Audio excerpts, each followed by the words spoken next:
We're live. Come out. Yeah. Says off air. Sorry.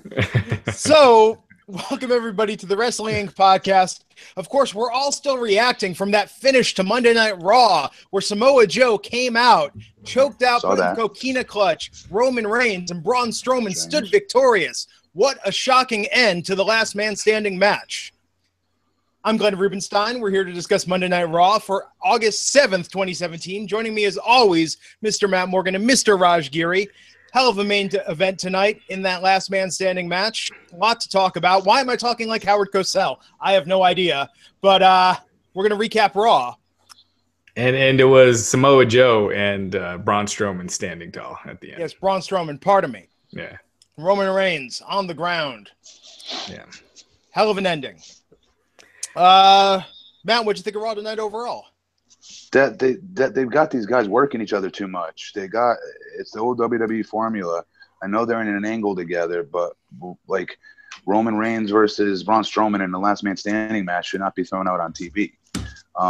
Especially when those two got to be married to each other, like I think they're going to have to be going into SummerSlam and possibly post SummerSlam when Samoa Joe beats Brock Lesnar for the Universal title, because that's what's going to happen. Yeah, let's hope that's the outcome.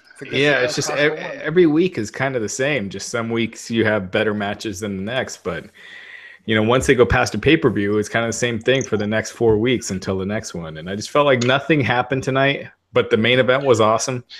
And you know, Ambrose and Cesaro was awesome, but the show itself just felt it's like you're on a treadmill as far as angles and storylines go. It's kind of just the same thing. And that's hard to do when you have a hot crowd, too, by the way. That was a very hot crowd. Yeah. Toronto, I mean, that definitely helps a lot. Crowd. Yeah. Yeah. Yeah. Crazy night tonight. So let's start with the top of the show. The Miz out there with Maurice, Curtis Axel, and Bo Dallas setting up MizTV, calling out Jason Jordan. Instead, Kurt Angle comes out, interrupted by Brock Lesnar with Paul Heyman. The Miz shushes Paul Heyman there. And the segment ends with Brock taking out Miz and the Miz to Raj. Matt, do you think this was effective use of Brock tonight? You knew it right away. As soon as Brock got called out, I go, he's going to nuke everybody in that ring. All Miz and his stooges. Yeah, I do. Yeah, I do think it was effective use of Brock Lesnar. What else would you want him to do? Wrestle in a match? That ain't gonna happen. I mean, maybe get a cool promo from him, but you can't always count on that, you know. Him stand there while Paul Heyman talks the whole time, that's boring. I'm so sick of that. So I don't know, you know. Yeah, I thought for what Lesnar does, like what Matt says, he doesn't cut promos. I can't remember. I can't think of the last time Lesnar cut a promo. Was it with Heath Slater when he said? I want to say Heath Slater, which was awesome. Which was awesome. Yeah, I mean it's great. I mean he doesn't have to say much to be effective. No. And when they do the backstage ones, I mean he is great. But for some reason he can't even say a couple of lines. But yeah, I mean this segment was cool. Again, it didn't really advance any storylines or anything, but it was something to do with Lesnar. It was a hot crowd, and it got the show off to a good start. So it was weird seeing Miz having no fear of Lesnar, though, you know, in the ring. Just like talking smack, like, you know, he was talking to Seth Rollins or something. I like that, though. I like that because Miz always being a chicken shit. Yeah, it was pretty good. And Miz telling Paul Heyman to, you know, my hand goes up. I thought that was. I thought Miz was just awesome here. Yep, that's a great up. That's what we talk about when I tell you guys, it's up to the talent to step up with what's given to them. You know, you could make chicken salad out of chicken crap. I'm not saying he was given that, but what I'm saying is he took something and said to himself, I'm gonna look like a main eventer here tonight. I am not gonna be the little cowardly Miz. I'm not gonna do exactly what they have written for me. That's my opinion. And he stepped up, and he absolutely looked like a bona fide main eventer because of how he used Paul and Brock both. He used them both to get himself more over, in my opinion, as a bigger star. Yeah, no, definitely. Except other people crapped their pants in those situations. Yeah. Except the Miztourage are looking more and more like kind of where they were. Yes. Before. Just dress nicer. Yeah. I mean, at least they're getting TV time, but I don't see them going far. Yeah. Yeah. Yeah. Okay, so from that to Seth Rollins versus Sheamus, a rematch of last week. Need any more be said? So they did a roll up here. They did a roll up again later. Man, Rollins in these promos just comes across as just like a needy ex-girlfriend that's trying to get back together, with their boyfriend. And he's like, I'm dating someone, woman. I don't know. Jason Jordan versus Jean-Pierre Goulet. Who was that? Raj? We have it up here. Hold on one second. Not an NXT guy, was it? No, I don't think so. Let's see here. Looked like Joey Legend's kid. Yeah, Mark had it up. It is Israeli wrestler Tomer Shalom, who's been working. The most Israeli wrestler name on Tomar earth. is. Yes, it is. I knew it, Tomar.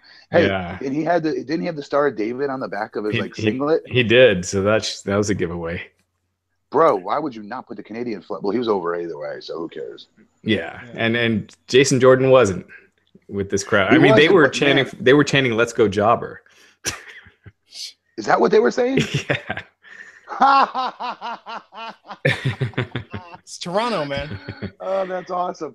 You want to know something though? I love watching Jason Jordan work. I don't care what anybody says. I like watching him wrestle.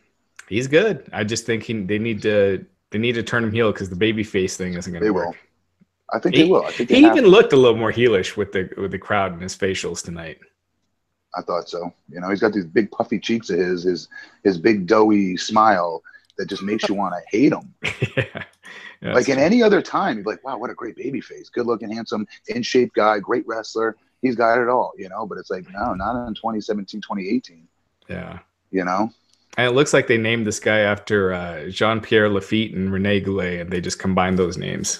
That's what I'm guessing. Are we really even saying? Of course they did. Well, a lot of people don't remember Jean-Pierre Lafitte, so we gotta name drop him. I think that's the first time his name has come up on this podcast. It didn't come out of the Boxo gimmicks. A little shout out there to Bruce Pritchard's show. It definitely didn't come out of that. Obviously, it was from those two guys. It's not the creative team sat there. It was like, let's create a really good name for this guy. And come up with a list or something. I'm surprised they came up with that. How many of those guys do you think watched wrestling back then? That's sad. Big news tonight. Bayley pulled from SummerSlam due to her separated shoulder. So we were talking about Bayley's injury last week as being an angle.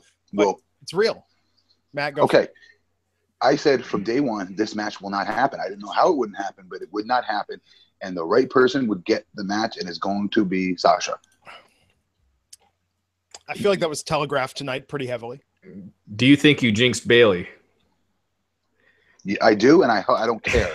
I think no, of course I care. I love Bayley, but it's just not. It was too soon. You know what I mean? They needed to do something different with her, in my opinion. Get off TV for a little while. You think that's what it was, or you think she's legit injured? Oh no, I think she's legit injured. Yeah. But I'm saying I think it was too after she dropped the title, it was too soon for her. Yeah. To be just thrusted right back in there again when you had a hot angle between two women's wrestlers that they've been waiting forever to get a hot angle for the women's division. And they had one, and they just like, all right, cool. We're just going to go back to Bayley again. No, you had a great one with Sasha. Yeah. Yeah. So let me ask you this, Matt. When you're injured like Bayley is, do you collect full pay when you're out on an injury? No, because you get your downside guarantee, which is generally $75,000 under a booking, what's called a booking contract, because you first get called up from developmental, and everybody gets paid differently in developmental. I got paid pretty well in developmental, and then my booking contract was pretty damn good as well. I got very, very lucky. Right place, right time, honestly, not because I was good. And long story short, the average one was $75,000, and it's a downside guarantee, meaning if you don't wrestle one date, they have to pay you $75,000. Gotcha. And Bayley's is probably, obviously more than that. You would think. Women's wrestlers? No, I don't think it's more than that. I bet you hers isn't more than 60. You think it's a women? It's absolutely it's a women's wrestler. Are you shitting me? You think she got paid more than Bo Dallas? Yeah. I would hope so. No, not Bo Dallas. Bo Dallas wouldn't make it either. But isn't 75? You just said 60. 75 is the minimum, right? The minimum downside that they offer. Average. I think that's changed. Oh, okay. Well, either way, bottom line is you're guaranteed that money. Is the question I was asked. You're guaranteed that money regardless if you wrestle any dates or not. They have to pay it out. Like when I got released, they owed me a lot of money still, and they cut a check to me. Yeah. For the remainder of my contract. But you want to wrestle more, and that's the way Vince has always been. He gives you opportunity. So if you were healthy and you're not hurt, and you're wrestling all of these live events, you could really make some great money, which I'm sure she was. Yeah. Yeah. She still gets her merch and everything, but so here it's saying Bayley's annual salary is $200,000. The fuck it is. I will bet you my left nut it's not. I will. That's the stupidest. Charlotte Flair is 300. Alicia Fox is 90 grand. Dana Brooke is 90,500. No. Emma is 75,500. No. Nia Jax is 110. Paige is 86. Summer Rae is 120. Summer Rae is clearing 120. Like it's a fact. Yeah. You're saying a lot of misinformation right now, Rob. This is for a site that gets shit right. This is 1,000% incorrect. Don't say is. This is from Forbes. I promise you those are incorrect numbers. Forbes had, what was it? When I was in TNA once, they tried to list the top 40 wrestlers or whatnot that were getting paid. And they used TNA and WWE guys. And I was one of the people listed. And I go, where the fuck's my money? I ain't on it. I ain't nowhere near on this list. I don't know where they're getting this number from. No, I'm sorry. This is actually from Total Sportic. But I promise you this is incorrect, especially 200,000 downside guarantee for. I'm not saying downside. I think that might be her what she's making with merch and everything. They have to calculate that. How are they going to calculate that? They don't know the percentage that the wrestlers are getting for no longer being on pay-per-view. How are they going to get that number? That's where we got the majority of our pay from, was from pay-per-views. We would get big paychecks based on where we wrestled on the card for pay-per-views. So now that the network is there, and that's one of the biggest things that people have a problem with, is there is no black and white, this is what you get paid. Mm-hmm. Right? So there's nobody knows this number, and that pisses me off that they put stupid stuff out like that. Let's see. All right. It's incredibly what's the word? I don't even know what it is. It's unsafe, not unsafe. I don't know what the word is, but it bothers me because very careless. Yeah, that's a great word. You know, Charlotte very well could be making 300 because they like her a lot, and I don't care what anybody says. They do pay you more when they like you, and they think of you as a bigger star, which she is. But I'm telling you, the women do not get the treatment like Bayley getting 200 grand for her. No way. Okay, so this is Forbes Sports Money last year. Now, they said that the average WWE star... Raj, I'm going to keep fighting. Keep talking. I'm going to keep burying you. All right. Hey, Matt, I was exposed the other night to something called Exposed, Pro Wrestling Secrets Revealed, and they contend that the majority of professional wrestling is fake. Hey, hold on. All right, so they're saying that the average star makes $500,000 a year in base pay before bonuses for. One more time. Say it again. The average WWE star makes $5. Now this is counting Cena, Orton, Lesnar, so that's obviously going to skew the average, but makes $500 grand a year in base pay before bonuses for merch and pay-per-view. And I'm going to throw my phone right now against the wall and shatter it in a million pieces. This is disgustingly incorrect. All right, but you got to. They're making. Let me be very, very, very, very, very clear. Minus John Cena, Randy Orton, and the top echelon Undertakers, guys like that, Brock Lesnar. I'm telling you right now, those guys are making less money than when we were making money. I promise you. Sure, but do you think the top inflates that number a lot? Because here, okay, hold on. I see why you think that. Yes, but no. Because this is actually for 2016 or 2015. So listen, hold on. So Cena was at Cena was at 9.5 million. Lesnar was at 6, Triple H 2.8, Randy Orton 2.7, Seth Rollins 2.4, Roman Reigns 2.1, Taker 2.0, Big Show 1.5, Kane 1.3, and Dean Ambrose 1.1. So with those right there would skew, the average right off the bat.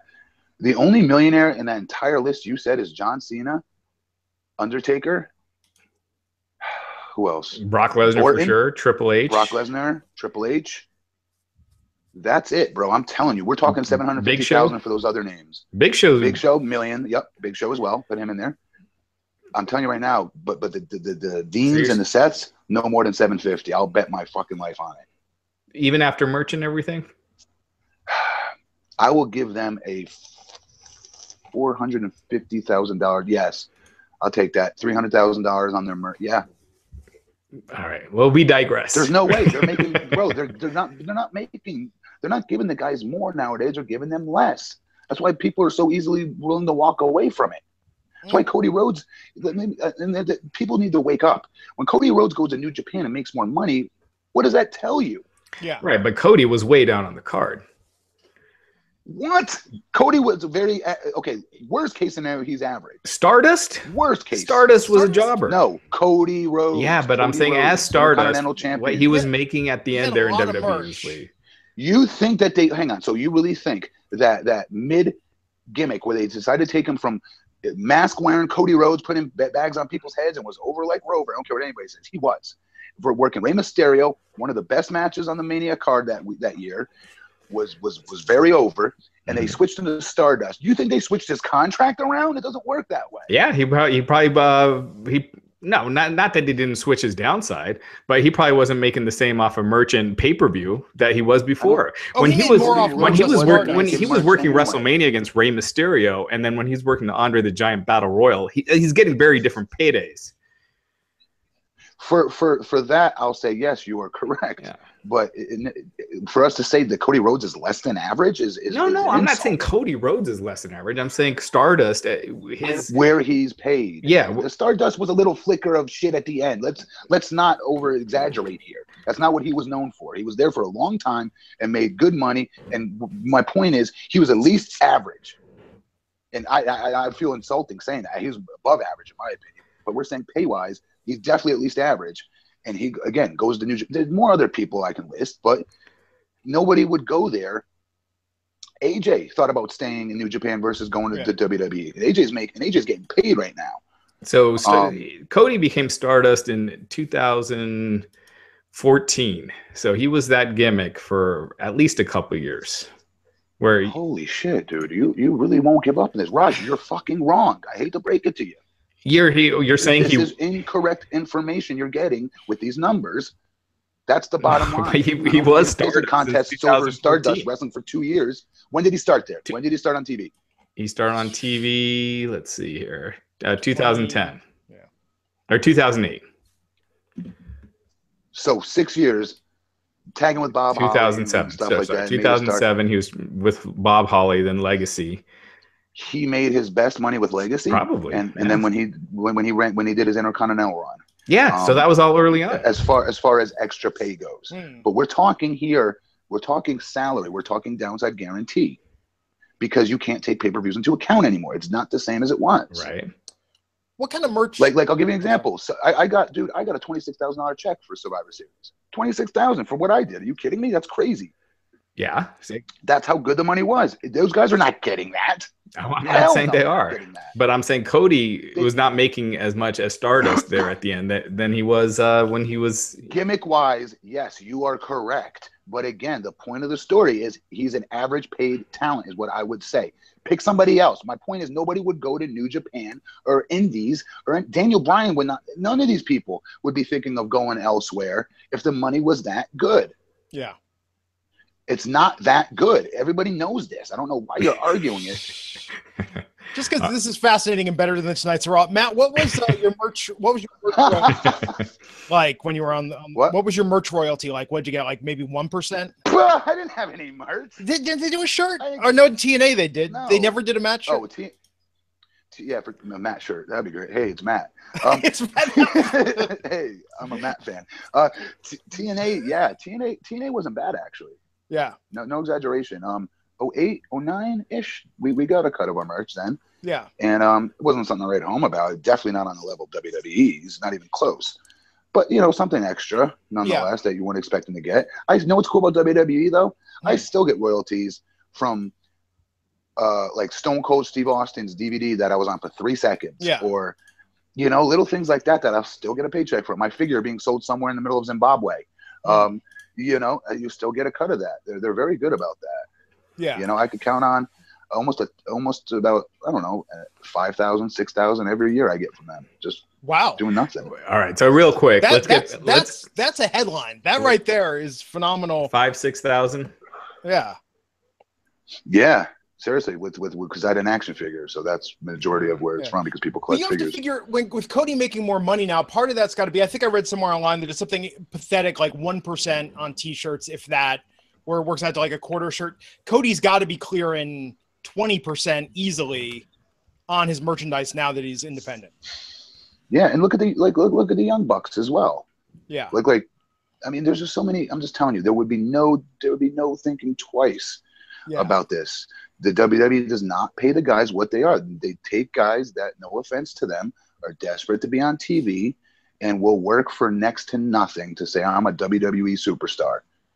Yeah, so and then go make their money afterwards if their run doesn't go well, and if it goes well, hopefully work up the card and then make the money. That's the wrestler's goal. But I'm telling you right now, in the very beginning, they get next to nothing. Seriously, I'm not exaggerating this. I'm talking about it because they need to be paid more. Yeah. So we've established Bayley is making somewhere between 75,000 and 200,000 sitting out SummerSlam. 200. I've got to figure a way to message her without getting her in trouble to see what the hell they get paid. Here, I'll get a couple WWE. That's ridiculous. All right. Okay. But real quick, we gotta get to how bad creative has messed with Bayley that now she just got booed out of the building tonight. I mean, who would have saw that coming, you know, when she debuted on the main roster last year? Not me, man. I was putting her over like John Cena, like babyface over. Well, original babyface John Cena. Not now John Cena. You know, I don't. Actually, I do get it. They ruined her. They literally ruined an act that I thought was unruinable. Yeah. Yeah, it's sad, and you could tell she didn't really know how to handle it. I mean, she stumbled when, you know, the fans were booing her, like trying to handle it, and it got worse. Yeah, didn't even have the good comeback by saying like, "Boo, I know, I'm upset, I'm not going to be there either." But no, I mean, she was rattled. Yeah, she was rattled. The promo sucked to begin with. I mean, this promo, and I don't think it's not a work. Bayley is injured, but the promo was so unconvincing that it made it seem like it was, you know, storyline and not real. It did. You're right.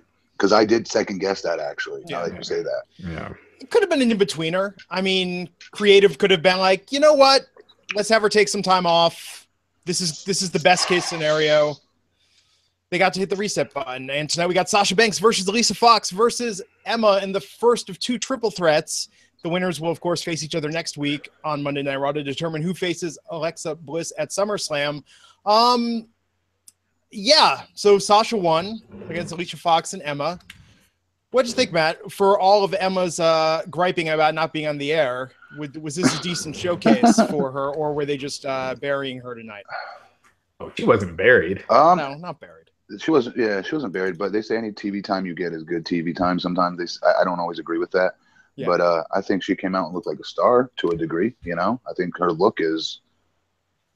She looks like a star, and she's actually a good worker. Absolutely. It was good to see her on TV. Yeah. I mean, I'll say that's really all there is to say. Alicia Fox, I thought, was great also. I mean, it's unfortunate that it just seemed so obvious Sasha was going to win tonight. I thought all 3 women looked really good. It makes me wish they would do more in the division. They teased it to where you almost thought Emma was going to win a couple times. And there was that close pin she had on Alicia Fox where I was like, did they just botch that finish? Like, was she just supposed to get the pin on Alicia?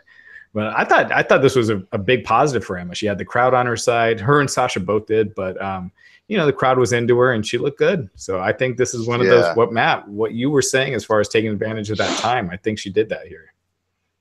Yeah. Maximizing your minutes, Jim Ross always would say. No, I'm bummed they don't have a storyline for her right now. I think her and Alicia both looked really, really good tonight. Coming out of that, backstage hyping up Braun Strowman later in the night for the last man standing match. And then went to Big Cass, Big Show, and Enzo Amore. Turned into Enzo and Big Show versus Gallows and Anderson. Sorry, guys. So, I'm sorry. Big Cass needs to go on a diet.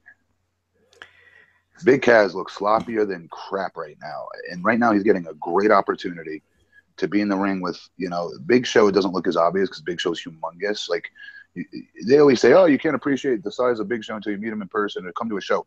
They're right. You can't really appreciate how big that giant that guy is, even with his weight loss. But Big Cass just looks so freaking sloppy looking, man. He just looks like he's wearing a big ass diaper. Yeah, if he didn't, and I'm just. Go ahead. I was gonna say, if he didn't have that tan and the baby oil, it'd look way worse. Seriously, Arn Anderson, you say tan fat looks better than pale fat when we would try out and stuff, and guys would be pale in the ring, you know, pale looking. But it's just like, this is your opportunity, man. You need to look the best you possibly can. Maybe he is. Maybe this is the best he can look. But I could have sworn he looked a little bit better than this in NXT. Maybe I'm wrong. I just, again, I don't think they should have given away Big Show and knocking him out, though. I don't agree with that.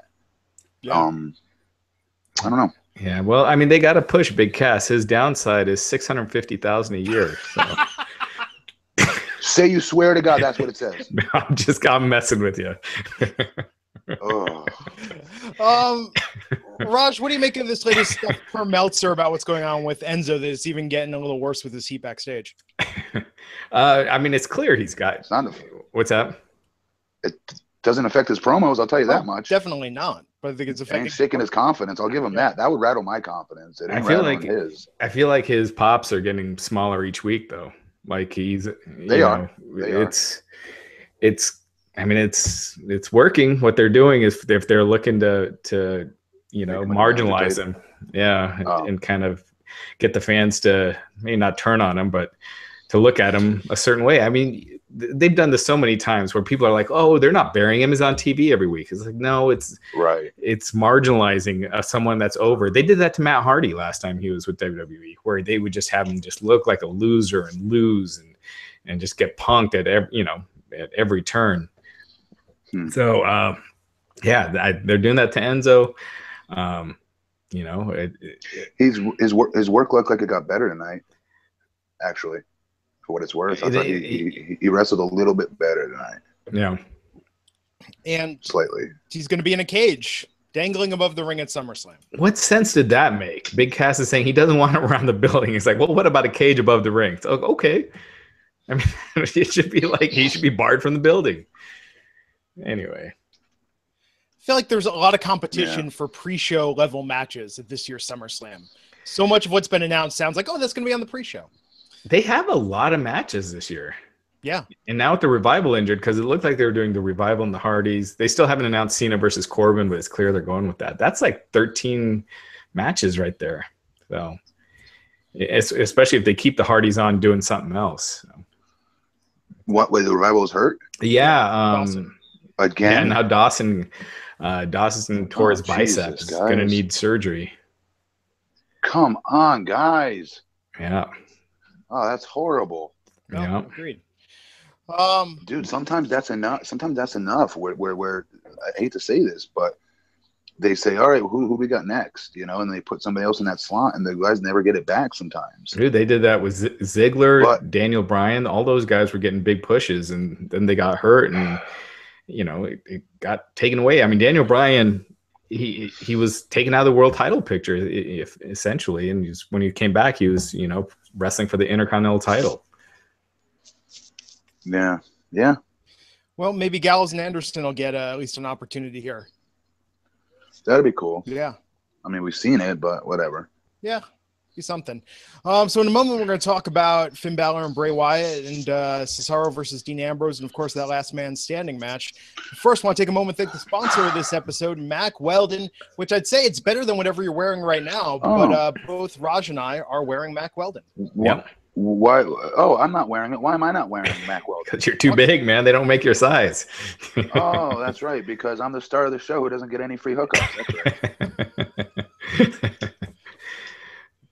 Yep. Instead, you got the Husky Boy Modeling School here, showing off the Mack Weldon hoodie. I got to let me see it. Put it on. No, it's on right now. Show it to us. This is Mac Weldon. There's a hood on there? There's a hood. That looks cool. Yeah. It's a little bit more of a grown-up hoodie than what I usually wear. My wife says this is like respectable loungewear that I can wear out of the house. Yeah. You know, she's not embarrassed to be seen with me. Yeah. Because Mac Weldon, it'll class up your game, folks. They believe in smart design, premium fabrics, and simple shopping. So easy to shop on the site. You go through, select your size, select your style, check out all the different colors and options. They've got the most comfortable underwear, socks, shirts, undershirts, hoodies, and sweatpants that you'll ever wear. And they have a line of the silver underwear and shirts that are naturally antimicrobial, which means they eliminate odor. They want you to be comfortable, so if you don't like your first pair of Mac Weldon underwear, you can keep it, and they'll still refund you, no questions asked.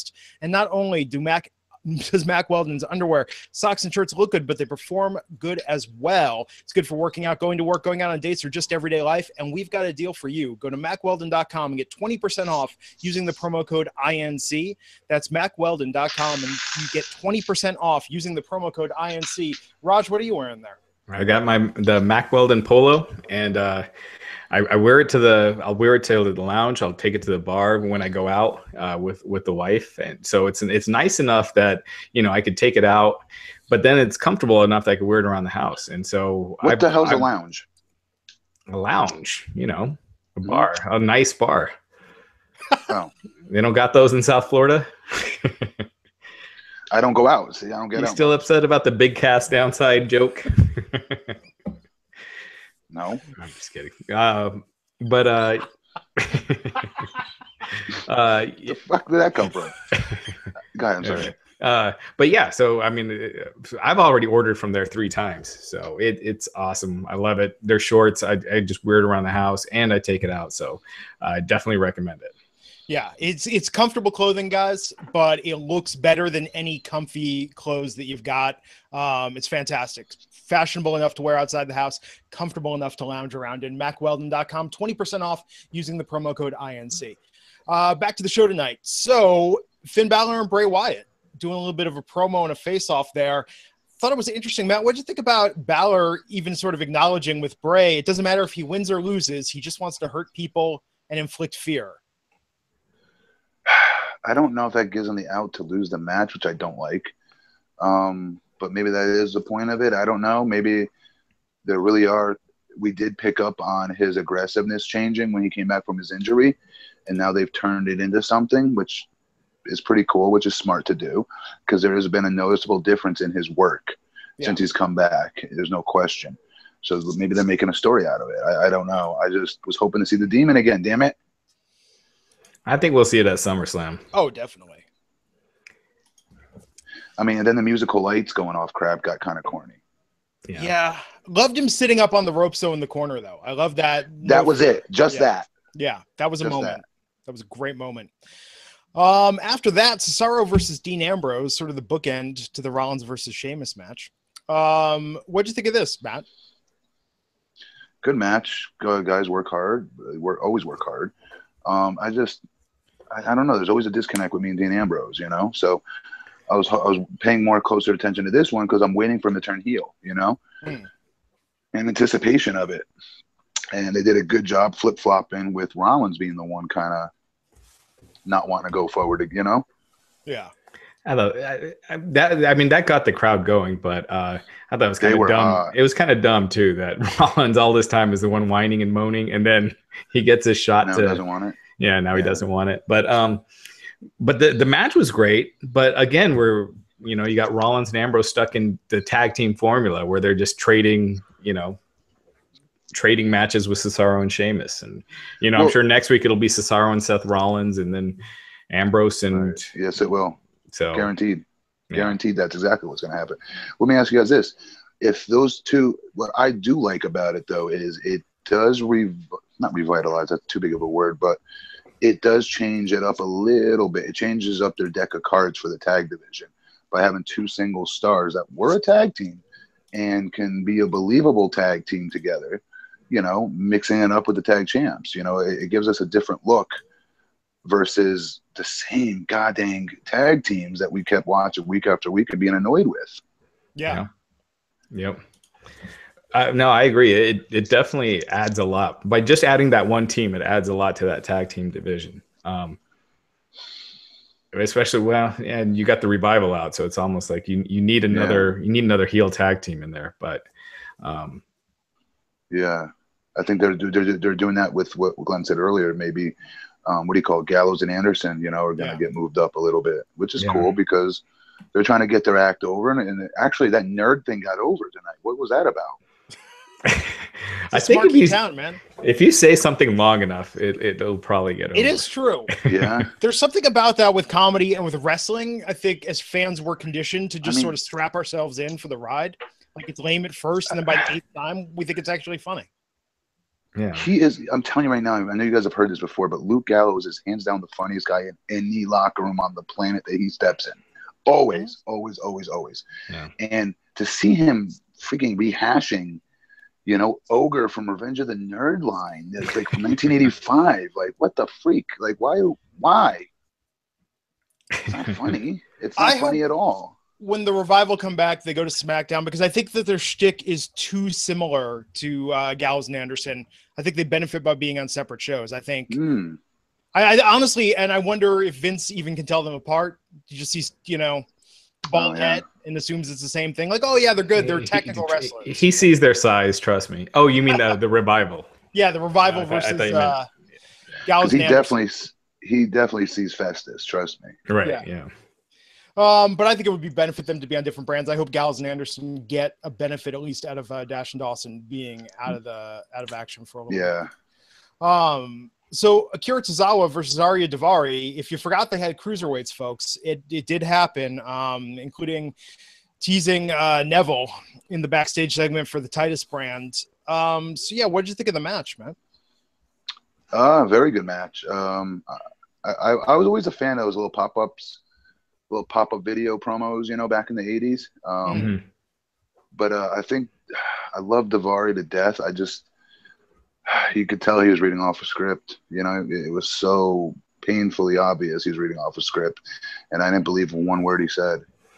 Yeah, there was a Braun Strowman promo earlier in the night that Chris on Twitter, on our Twitter account during that coverage, he noted that it looked like Braun was just reading off a cue card. I mean, it's what exactly it looked like. So it looks like they've gone from 2 Cruiserweight segments down to 1. Because I think the last few weeks they've only been doing 1. So I don't know. What happens to get rid of Austin Aries? Austin Aries gave you guys depth and an automatic over talent. Idiots. It sounded like a lot of that was his doing too, though. Like he didn't necessarily move his ass up. Yeah, I agree. Or at least moving to NXT, he could have been a huge addition. I mean, he was there for a while, but I don't know. I mean, Matt, I'm sure you've seen people that are difficult to deal with backstage that are talented. And I'm not saying Aries was or wasn't, but in your experience, have there been people that are so difficult to deal with that you just cannot push them? No, ironically, the ones that were being pushed, I found difficult. Yeah. If I'm being honest, like fight for every little thing. Like, I go to shoot you off. No, you got to reverse me. Like lame shit like that. I don't know.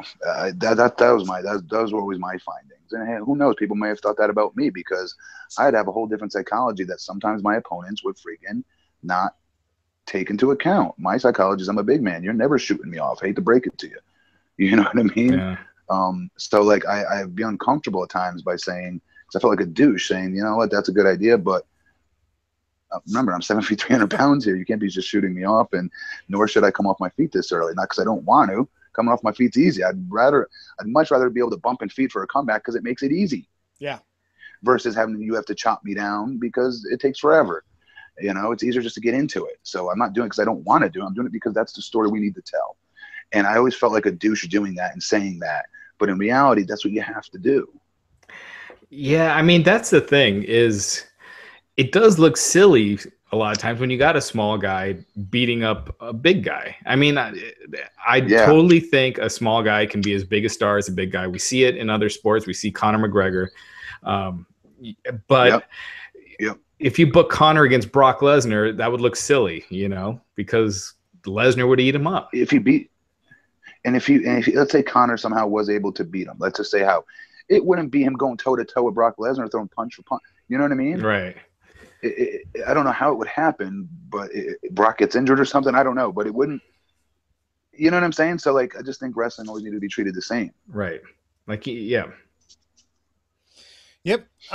So second triple threat match of the night in the women's division, Mickie James versus Dana Brooke versus Nia Jax. Nia Jax winning. How did you think this was as a showcase match versus the first women's match of the night?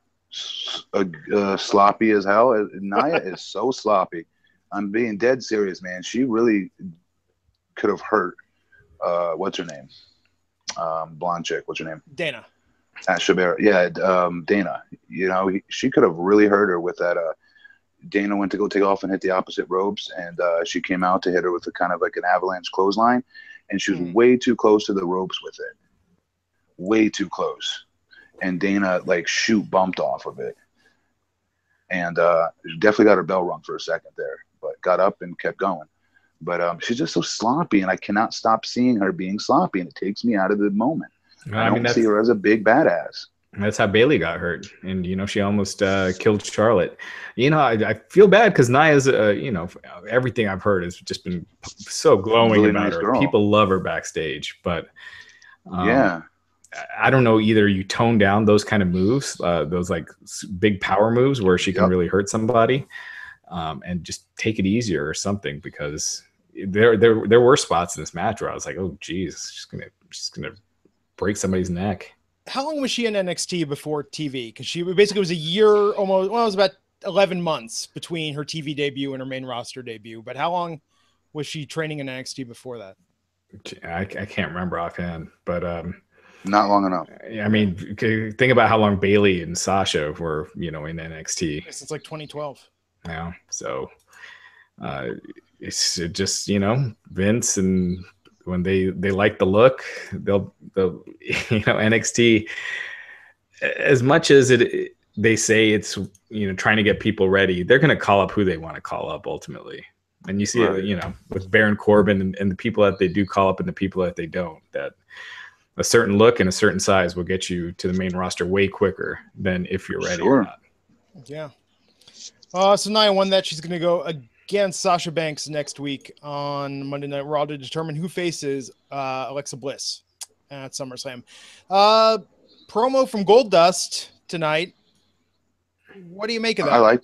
I like parts of it. I liked when he got kind of sort of intense in certain elements of that promo. Mm-hmm. You know, his facials, I like that. But again, it's because I think I'm rooting for him privately, maybe. You know what I'm saying? I'm not just watching as Joe Q public watching the show, who's probably like, what the hell is this crap? I think everyone wants one last real run for him on the main roster. The thing with me with Goldust is I was a huge Goldust fan back in the day. And even now when they brought the promos back, I was like, yes, this is awesome. You know, it's great seeing him doing that. But once he comes to the ring, I just stopped caring. Just for some reason, it's just not. That's true. It's just not there. Well, he's not provocative how he used to be. I mean, look at every clip they show of him. He can't be, Yeah. And I don't know. Yeah, it's just that that character has just been there so long that it's hard to get re-excited about it after all this time, I feel like. So I don't know if they could find some way to tweak it to where it's something new and different. Because you saw the reactions with him and R-Truth. I mean, even before the match started, the fans weren't reacting to it. So yeah, I think he's got to do something. But so what was he teasing tonight? He said SummerSlam's less than 2 weeks away and he's going to be watching closely. So he's not teasing a match at SummerSlam. He's teasing maybe to debut something after SummerSlam. It opens him up for a lot of different things. Yeah. Yeah, he seemed to tease a valet, or I don't know if another tag team or what. But well, hey, if Summer Rae's making that $125,000 a year, maybe they pair her up with Goldust. Match made in heaven, man. Actually, that would be pretty awesome. Summer Rae and Goldust. I would watch that. Okay. So after that, man, main event tonight, last man standing match, Roman Reigns versus Braun Strowman. So, Matt, did this live up to your expectations, and how do you think it compared to their previous matches? I saw the whole match until Joe choked Roman out. Yeah. Jumped the rail and choked him out. Very good. I mean, as usual, they're always good. I just think they wasted it on free TV. They didn't need to do it. Is that? I mean, I don't. I'm sorry. No, go ahead. I just don't think they need to waste it on free TV. Is what I was going to say again. Yeah, I know people will never vote for Roman, but I think this might be the WWE feud of the year so far. Wow, Reigns and really? Strowman. I mean, what's been better? Has there even been any other feuds? You can call a feud. That's one of the problems. Hey, what about New Day versus who was it? Sheamus and Sheamus and Cesaro, and it never ended. Remember? Yeah. And the Hardys and every tag team feud that never ends. Everyone with Sheamus and Cesaro feels like it never ends for some reason. Yeah, so I mean, I think every match they've had has been just fantastic. This match was great. So yeah, at the end, Matt, you missed it, but so this was so stupid. So it's a last man standing match, and Strowman's about to be counted out. You know, he's like, hey, and then Samoa Joe comes and attacks Roman, and they stop the count. Why would the count stop? He's still standing. You know, they would DQ him. Was there no DQ? Yeah, it's no DQ, but still, there's no reason to stop the count when Roman's not even on the ground. If there wasn't a no DQ, then the right call would have been to DQ him, even though we don't know why Joe attacked him. But wrestling referee world, wise, he doesn't know that. He knows that his opponent was being attacked, so he should be DQ'd. That's usually how it goes, right? But that was lame. Yeah, but even with that, Roman was still standing while he was choking him. He was standing him for what would have been, you know, the final 2-3 counts that would have gotten Braun Strowman counted out. So it was stupid. Oh. Yeah, Joe didn't take him down to the ground until, you know, a little bit. Gotcha. So anyway, that was kind of a dumb ending. But other than that, it was a spectacular match. That chair shot, did you see that with that announcer's chair that he chucked at him? That was insane. I've never seen that before. He chucked at him, yeah. Strowman does the coolest power stuff I think I've ever seen a big guy do. He does. They're probably having a field day coming up with things for him because he is so crazy strong. Yeah. It's crazy. Yeah. So that was awesome, but I know how a lot of people feel about Vince Russo. I mean, he's a polarizing dude, but this is what he tweeted tonight, and I can't help but agree 100%. He said, "Every week is a repeat of the week before. There's no progression of stories simply because there are no stories. If you miss Raw, you miss nothing." And that's kind of what I felt. We say that every week. Right, but I thought he worded it pretty well. Oh, I'm sorry that Matt and I aren't eloquent enough for you, Raj. Yeah, really, dude. Yeah, anyway, I thought, again, a couple good matches, but you missed nothing if you missed tonight's show. Right. Yeah, it was something. So what else is going on in the world of wrestling this week, Raj? Dawson was the big, Enzo's backstage heat. Did you, Matt, did you see the Nakamura John Cena match? Yes, I did. What did you think about that spot at the end where Cena accidentally got dropped on his neck? Holy crap. I felt horrible for Nakamura going, oh, no, he's going to be fired. Yeah. Good God. I don't know how – John's not injured from that? Apparently not, no. Oof. Because John's when you have a big muscle guy like that and landing like that, we don't got that flexibility like these smaller guys do that can take that kind of a brunt, especially John, who's already had surgeries. Yeah. You know what I mean? And is older and like I said, more muscle bound. So he has less flexibility in his neck to take something like that. Like, the fact that he got up at all, I was shocked at. I'll be dead honest. Me too. I saw that. It was crazy, man. But it was a good match. I thought I really enjoyed it. Yeah, I thought the match was fun. It wasn't I think there were a lot of high expectations for it, but it was definitely good. Yeah, that spot, you got to wonder if a spot like that just makes Cena wonder about sticking around, because he just got, the lead role in the upcoming Transformers spin-off movie, Bumblebee. And so that's a huge movie, and to possibly lose that because of a spot in a match. The Rock, he wanted to keep wrestling, and then he got injured in that match with Cena. Hercules got put off. He couldn't do PR for for what was that movie with Mark Wahlberg that he was in where there were Pain and Gain. Pain and Gain. Yeah. Oh, yeah, that was hilarious. Yeah. So I mean, it the movie execs were pissed, I'm sure. So yeah, you just got to wonder if this is gonna, wind Cena's wrestling career down sooner than later. That's a good point. I never thought of that. Yeah. And then Matt, are you familiar with Yoshihiro Takayama? So No. he was paralyzed. Did he wrestle for, what do you call it? Not New Japan, not All Japan, but the other one. He wrestled for All Japan and Pro Wrestling Noah. Oh, okay. Noah. I remember him when he was in Noah when I was at New Japan, actually. So yes, I do. Yeah, he fought in MMA. He was just doing a sunset flip and fell on his head performing the move, and it's like paralyzed from the neck down. Wow. Oh my God. Yeah. So, seriously? Yeah. So Jesus Christmas. Yeah. So obviously all of us here, really wish him the best during his recovery. But that's scary. It's just so scary that just a regular move, that and it always seems like it's like those common moves where you see these serious injuries occurring sometimes. And we don't think that way, by the way. If we did, we'd all be getting hurt every other week. Right. You know what I mean? You can't. You go out there with reckless abandon. You take care of each other, but when it's time to do your offensive moves and things that if you really were to sit here and diagram out what you were about to go do, you'd sit there and go, "What the hell? I'm taking a huge risk here." Yeah. Yeah. With almost everything. Right. That's crazy, man. So real quick, next week, who do you guys think wins Nia and Sasha? Or is it a draw where they pin each other and it becomes a three-way? Three-way. I could see a three-way, but at least Sasha for sure is my opinion. Yeah. Sasha's in the main event, or the women's main event at SummerSlam. Yeah. I think it'll be Sasha. Cool, guys. Well, Matt, anything you want to plug before we wrap things up here? Nope. Just less than 2 weeks out from my classic and men's physique competition on August 19th at the Florida State Championships.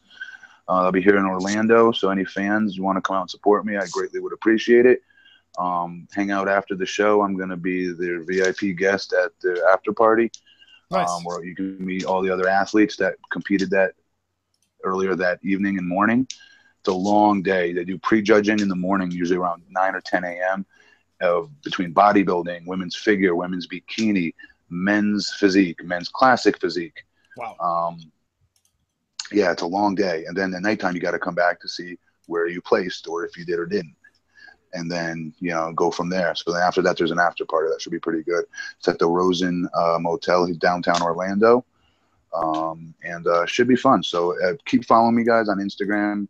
Everyone that's on this show, I greatly appreciate your supporting us on this podcast. You guys continue to just blow my mind with how many of you actually, watch this and ask me more stuff about this podcast.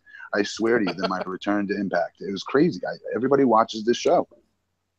They really do, and it's really cool to see that. It honestly is, because I get to be a wrestling fan again, just like each and every one of you, and not be Matt the wrestler per se, and it's more fun.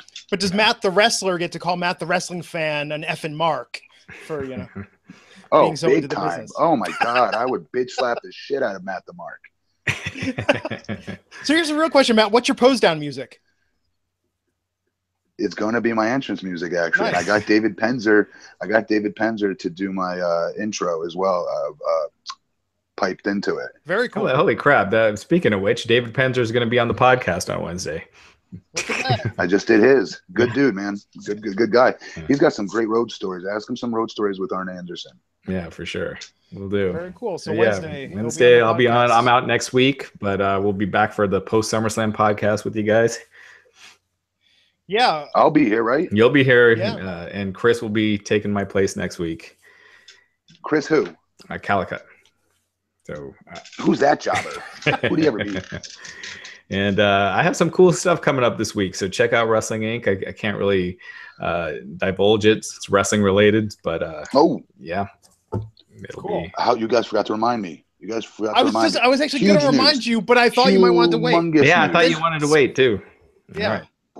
I'm coming out with my own. You guys always ask me how I get in shape, and I always tell you guys diet. Well, I finally came out with my own meal prep company. It is called Your Nutritional Blueprint. And what it will be, it'll be a website you can go to. You could pick from a variety of menus, which already has proteins and your complex carbohydrates measured out in the form of good tasting foods like pizzas and things that you wouldn't think would be healthy for you, basically. And you think you're cheating when in reality you're eating just as clean as me. And then some of you that are a little bit more competitive and really want to make drastic changes to your physique and life, we have a way to customize your diet plan as well and send you literally anything and everything measured the way you want it. Because most prep companies, the way it works is you have to buy what they're selling in the form of measurements that they give it to you in. My coach has me taking 120 grams of jasmine rice, for instance, every meal. And it has to be weighed out on the scale. So when I was using like Nutrition Solutions or Icon Meals, those are the two big players in meal prep business, I'd have to buy it from them and they'd sell it to you in the form of cups, like 2 cups of rice. One point, I'm sitting there doing all this calculating going, this is ridiculous. Screw that. This is too much work. What's the person doing at home that's not competing in a show doing, you know? They're throwing it into the garbage and going, I don't got time for this. Yeah. So I came up with the idea. I bought this company out that I was starting to use for my own meals, eating for my diet to get ready for this show. I liked it that much that I bought the guy out, and now I'm majority owner of it, and it's now called Your Nutritional Blueprint. Go to my Twitter, go to my Instagram at BP Matt Morgan, and within the next week we will be up and running officially. Busiest man in wrestling podcast business, man. And then I'm about to be 41 in September, man. It's catching up. I'm not gonna lie. Hey, you'll be joining me. I'm gonna be 42. You're older than me? I didn't think you were older than me. Wow. I got you by a little bit. My birthday's October, so a little less than a year. Oh, wow. That's weird that we're all... How old are you, I'm 41. I turned 41 in March. I mean, we are old. Yeah. You guys don't look it. You don't either. Something about I know preservatives in foods these days. Who knows what it is. Cool, guys. Thanks, everyone, for tuning into the Wrestling Inc. podcast. I'm Glenn Rubenstein, and we'll see you back here next time on Wrestling Inc. Take care. Don't ever steal my finger point again.